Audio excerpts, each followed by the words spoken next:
এইখানে এই জিনিসটা বোঝা দরকার যে গায়রে মুনসারিফের মধ্যে কাসরা তানবিন আসলে এটা মুনসারিফ হয় নাকি গায়রে মুনসারিফই থেকে যায়। তো এটার জন্য তিনটা মাযহাব পাওয়া যায়। কিছু আইম্মায়ে কেরামের মত হলো যে এটা গায়রে মুনসারিফ, এই যে কাসরা তানবিন আসলে গায়রে মুনসারিফই থেকে যাবে, এটা মুনসারিফ হবে না।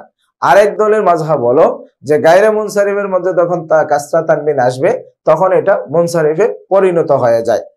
আর আরেকটা মাযহাব যেটা তৃতীয় মাযহাব, যেটা এই যে আল্লামা নাজমুদ্দিন সাহেব এবং রাজিউদ্দিন আস্তারাবাদী এবং আল্লামা আব্দুর রহমান জামি রহিমাহুল্লাহ গ্রহণ করেছেন, হাদাল কওলু আকরাবু ইলা সাওয়াব, এরকম কওল বর্ণনা করেছেন। এটা হলো যে গায়রে মুনসারিফের মধ্যে যতক্ষণ পর্যন্ত সবব অবশিষ্ট থাকে, সবব বাকি থাকে, ততক্ষণ পর্যন্ত গায়রে মুনসারিফ থাকবে, কিন্তু সে মুনসারিফের এরাব গ্রহণ করবে।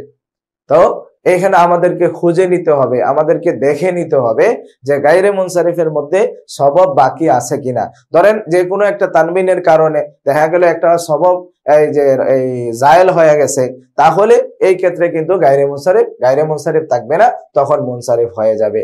আর যখনই সবব অবশিষ্ট থাকবে তখনই এটা গায়রে মুনসারিফ থাকবে এবং মুনসারিফের এরাব গ্রহণ করবে।